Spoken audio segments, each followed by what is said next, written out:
Hey everybody, so I did realize that I want to push the circle to my landscaping by my apple trees a bigger width of the circle because it's so much the landscape over here by the fence. I just didn't realize it. So let me like from here to there, that's a lot. So I'm gonna make this curve go more like this and go this way. So then it's just that part. So yeah.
Alright, plan B. I'm changing my outline. It's just too much to mulch, too much to landscape. You gotta think prices of plants and also just effort. Because I could put baby plants in here and let it grow over time. But I don't want to do that. So I'm gonna move this back a good like 4 or 5 feet. And then I can either landscape the apple trees, like put the fruit trees on the outside, which would look good, or I can do another strip of rock on the other side of this, or I could just move the fruit trees. They've only been in there for a year. Good morning, Delilah. So I'm gonna do that. I'm gonna focus on this. I can landscape around the apple trees separately, or I can move them. So I'm gonna just focus on this because this is giving me anxiety. So I'm gonna fix my anxiety issue and move this back. All right. Good morning, Penelope. Good morning. I know. Good morning. Good morning. Good morning. Good morning, Mr. Gizmo. All right, let's get busy.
Here's how much I took off, which is significant.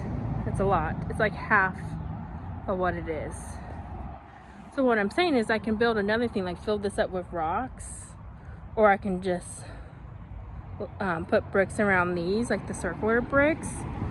And here's my other tree.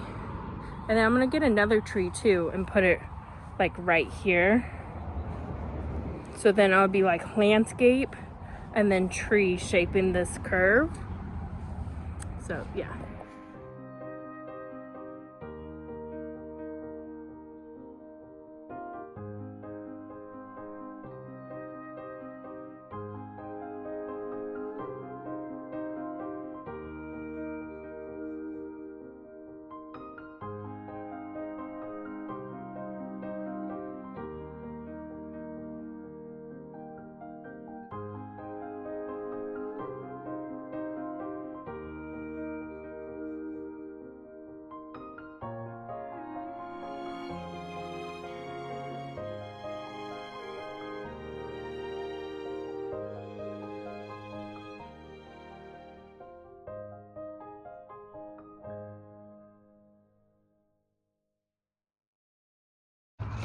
All right, I feel much better.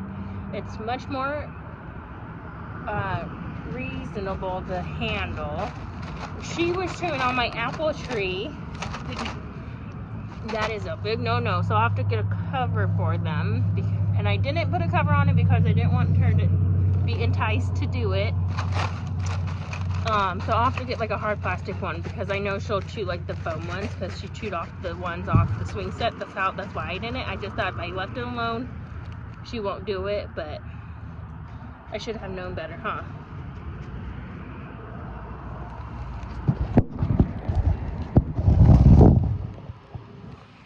I should have known better, huh? What's up, you guys? What's up?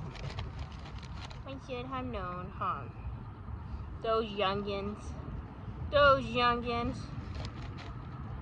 We call him Grandpa Gizmo too, because he always has something to say about the youngins running on his lawn, right? Yeah.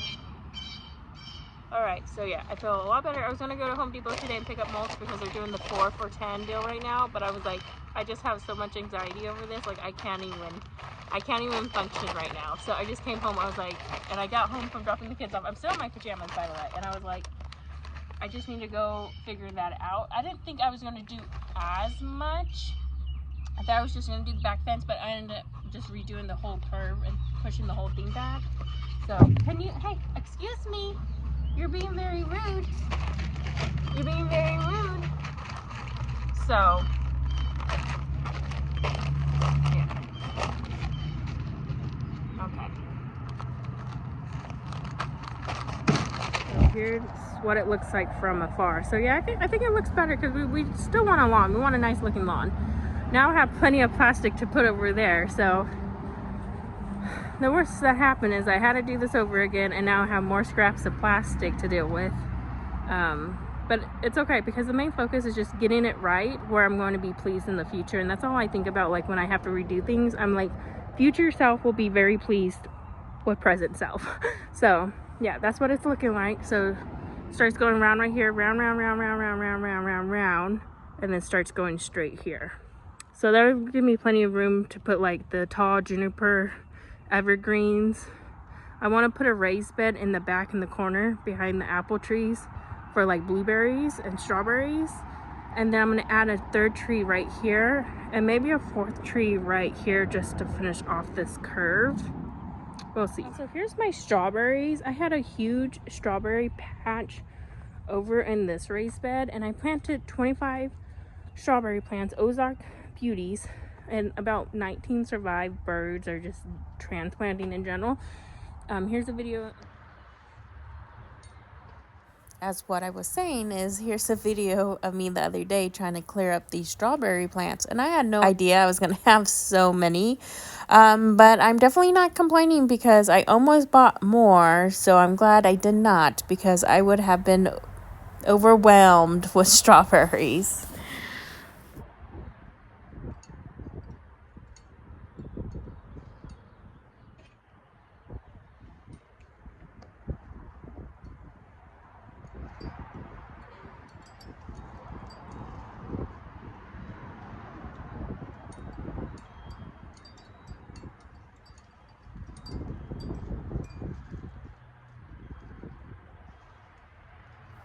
And here I'm literally trying to break up this wad of strawberries.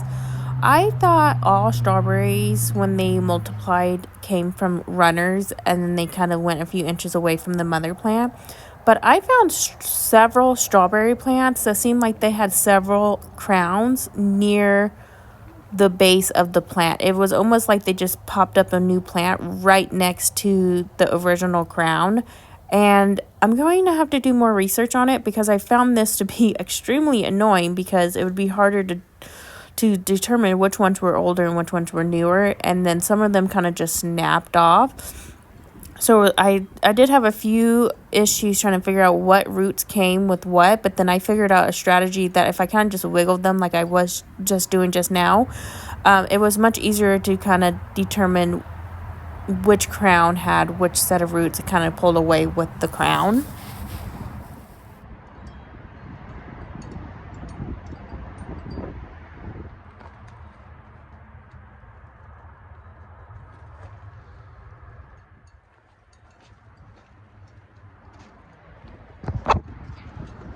Alright, so a few things are happening today. I'm watering my lawn because I fertilized and reseeded my lawn to hopefully get thicker lawn and less weeds. I still have to deal with the weeds though. But let's break it up in parts. And then today I'm digging up my old strawberry patch right here. And I am moving them to my new raised bed. I have 4 new raised beds. So I got 1, 2, and then I replaced those old wooden beds at this end, and then this end as well, which I have onions at right now. I have the sprinklers going. It's hitting the strawberries, so the strawberries will get watered and the roots won't dry out. So I have that going on. Again, multitasking. I also have broccoli. And I'm aware I'm really close zoomed in right now, but I don't really want to film, so I don't want to flip my camera around. But yeah, today I am just digging up my strawberries and moving them. And there's quite a bit of strawberries, so they did multiply quite a bit last summer. So this would be season 2, but I wonder if disturbing them will kind of like reset them or restart them, get them going again, you know? Kind of stall them a little bit, stunt them.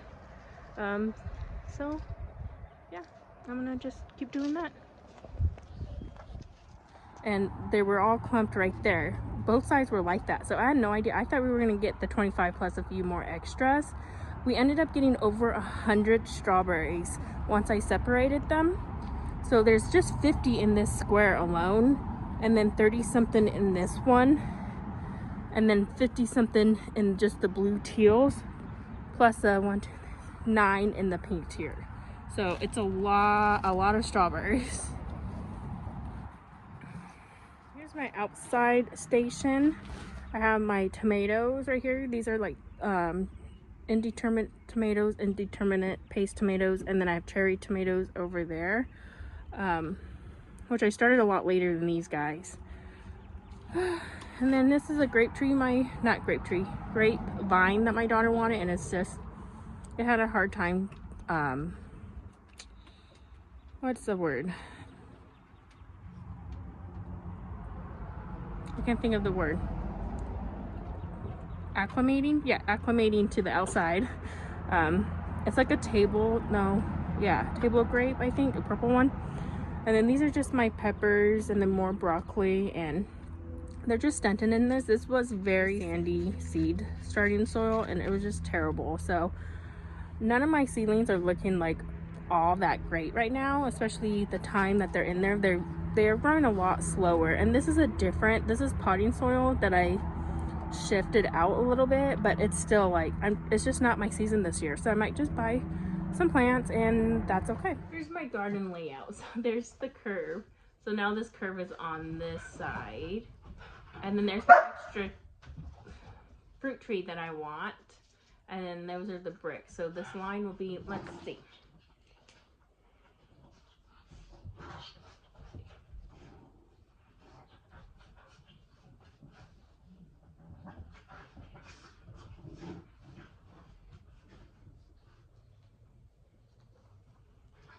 So now the line is on this side. So if we just cover up this, That's what we're getting at. See, and then I could do another line this way and fill this up with rocks or stones or some. Alright, Mom, well, again! With rocks or stones, or I could just do the big bricks, and then I'll have to like weed eat between it, which I don't mind. I do the lawn in the back anyway, so I don't mind doing that anyway. So yeah, let me know your suggestions. And then this is the garden and what I have planted for spring right now, and then also the summertime garden. So I'm keeping it very basic. I'm just growing what we eat.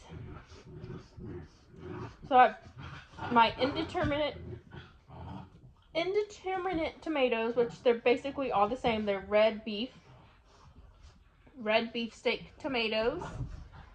And then they are a hybrid because the dogs are kind of bothering me right now.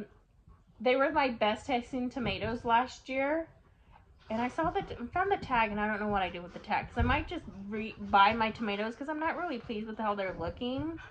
So I might just buy my tomatoes, and that's okay. Like, sometimes you're going to have years where you're just not, like, going up to it. Or I'm going to have, sorry, I always say you. I'm going to have years where I'm just not up to it, and I'm going to have to just buy my tomatoes, and I'm okay with that. Like, this might just be the season where I buy tomatoes. Right, because the dogs are really starting to bug me a little bit.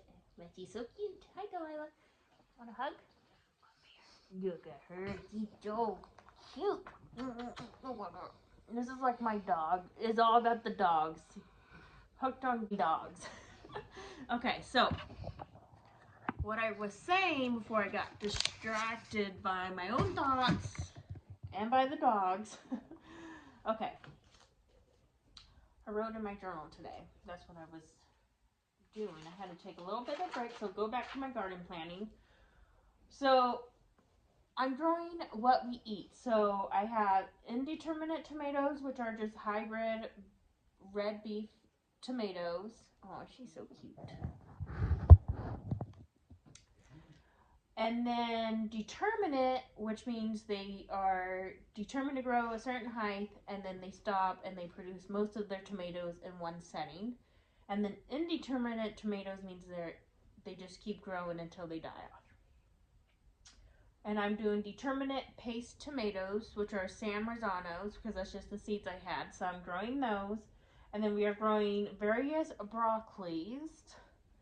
I did buy a 6-pack from Home Depot because they were bigger. And my goal is just to get some broccoli for my daughter. So it's not a big deal. So let's not make it an issue. So I did buy those to get a head start. And then I need to start my lettuce. That's my goal for today, start some lettuce. And then I do have celery out there, but I don't know how it's going to do. I'm not very good at celery. And then we are going to grow peppers, but I might have to buy my peppers this year because you saw how stunted they are, which is not a big deal. And then I have onions out there, and they are very small, so I don't know how well they're going to do. They're also in a new bed too. And I don't know how well the onions are going to grow because I did the no-dig hugiculture type bed. So there's logs and tree branches and leaves, and then I filled up those gaps with mulch, and at the time I didn't realize I used cedar mulch. So that's not going to break down as quickly as like any other mulches. I'm not sure, I'm not a mulch expert, but I'm nervous that all of that wood and the mulch is going to steal the nitrogen from plants that I'm trying to grow, because in order to break down, you need nitrogen. So I might have to just, maybe if I fertilize that bed with like fish emulsion, the gutty fish sauce, the gutty fish garden soup on a weekly, maybe that'll help with that. But these are just assumptions. I don't really know. So I'm not really counting on them. So if they do well, cool. If not, it's whatever, okay? And then we have the corn bed. And yeah, and then we have the flower patch. And I did plant corn. I planted a corn that was more resilient to the cold, because someone said, I was watching YouTube videos, and they said you can actually plant sweet corn 2 weeks before your last frost. And I did see that on packages in previous years, and I was confused. Like, corn likes heat, so I was confused. I don't know if it's just those varieties or not, but I looked at other variety of corns I have, and they did not say that. So I was like, you know what? Let's just test it out and choose this one because it said it's more resilient to the cold. So that's kind of like a test out there, and see if we get corn a little bit earlier. But not a big deal. I have several of our corn packets. I'm not really counting on that anyway. So it's, and I have that growing in my little flower bed. So it's not even in my raised bed, so it's not taking up space anyway. So if we get corn, cool. If not, we learned something.